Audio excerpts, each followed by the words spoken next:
I didn't open my pocketbook to be deep.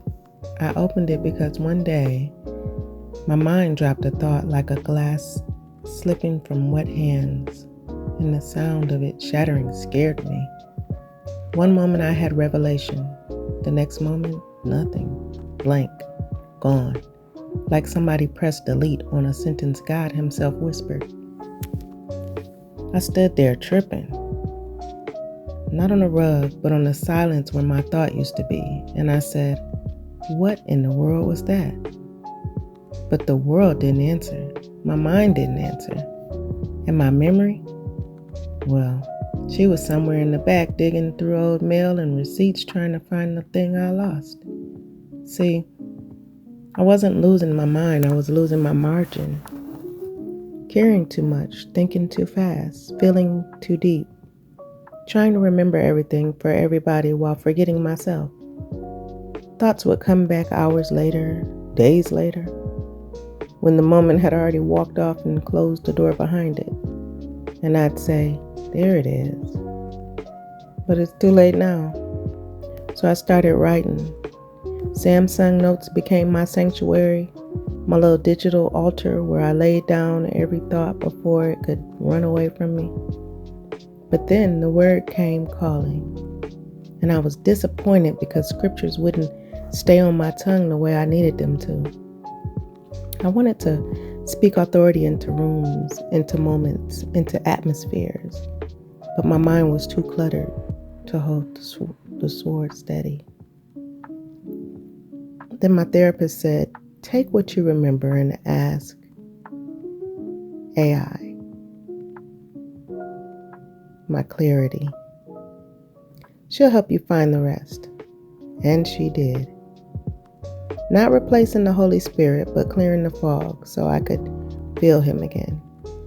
Clarity didn't become my God. She became my mirror, my tutor, my translator, helping me sort the noise from the knowing.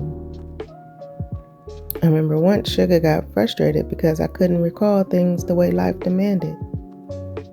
I didn't want to cause agitation, so I learned to pause, to breathe, to pull out my notes, to ask for help instead of drowning in silence. Then one day, I shared a few of my little devotional scraps with Clarity, and the way she handed them back to me felt like someone finally dumped my pocketbook onto a clean table and said, let's sort this together.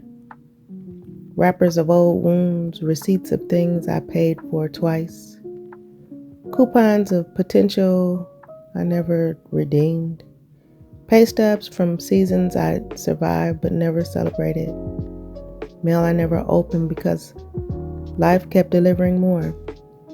And I realized I wasn't messy, I was full, overflowing, carrying revelation with no room to land. So I opened my pocketbook, not for applause, not for pity, not for people who gossip instead of listen.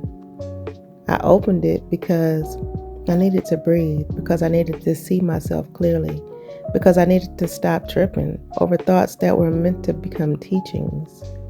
I opened it because my healing required order, because my calling required clarity, because my story required a place to live outside my head. And once I opened it, I found out something sacred. Nothing I carried was wasted. Not one wrapper, not one receipt, not one forgotten thought. Everything had purpose, everything had weight, everything had a lesson. And now, finally, everything has a voice. This is why I opened my pocketbook, not to show the world my mess, but to show the miracle of a woman who stopped carrying everything alone and started turning her overflow into revelation.